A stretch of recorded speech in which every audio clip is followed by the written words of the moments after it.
Hey everyone, Jody from Ford Adventures. Today I want to show you how we installed the new Vantage Lab rear camera washer on our Ford Bronco. You guys will want this, so stay tuned.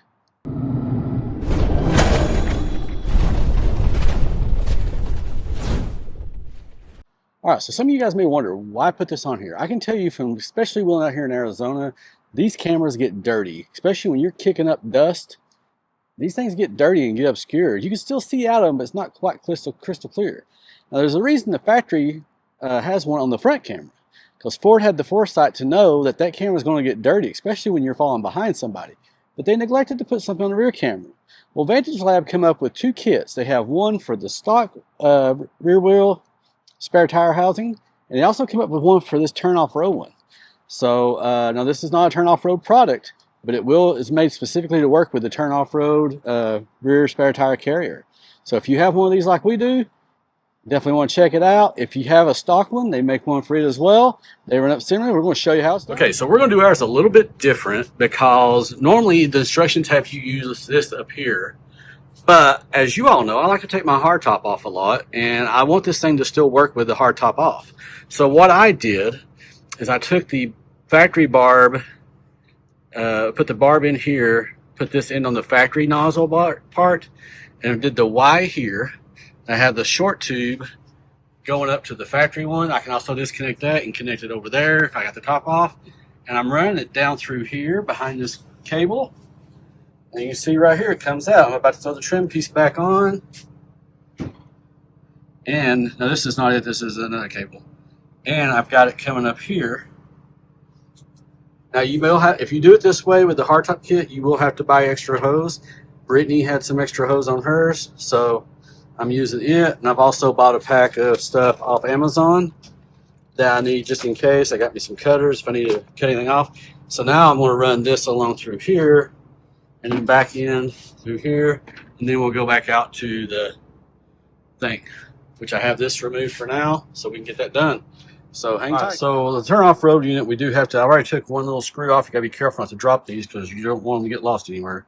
But you got two on, one on top, one on the bottom. We'll take those out so we can take this end cap off right here, and then we'll replace it with the one that they sent us, which is this one right here.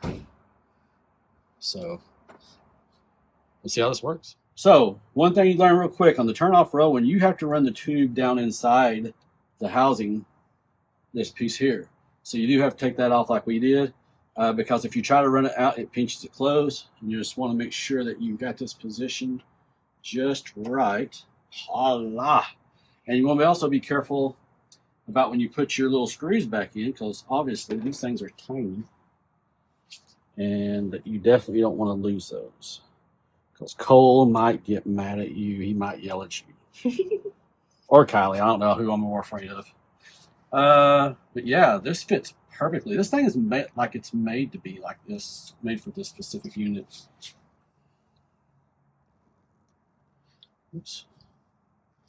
Sorry about these things being so little. If you ain't careful, you can lose them. I'm all up in your business. Yep. All right, and you screw this back on. And actually, this looks, I think, better than the one for the factory.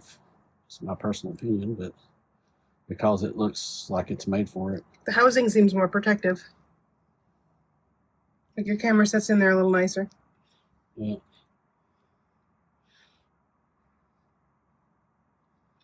I don't want to get these too tight, but I also don't want to make them loose too little fall off. Yeah. All right, as you guys can see here, there's a little white piece there in the middle of the hose. That is a one-way valve stop, I guess, for lack of a better term. Now, the instructions that come with the kit are very specific, so it's pretty easy to figure out. You have to put it in a certain way. If you put it on, test it out, and it doesn't work, you just have to swap it. Anyway, the hose that goes through, we snaked it through those back vents like we did some of our other wiring in the tailgate, out through the tailgate support into the camera assembly there, as you can see. So this is actually footage from the Wolfbox camera washer, but we didn't record it when we did the initial install, so we figured we'd include this just in case. So you can see right there how it hooks up. There it goes. There you go. Special shout out to my friend Brittany Vega. Some of y'all know her on Instagram. Helped me film this. We'll put some links down below so you can get your own. Please consider that like and subscribe button, and we'll see you guys soon.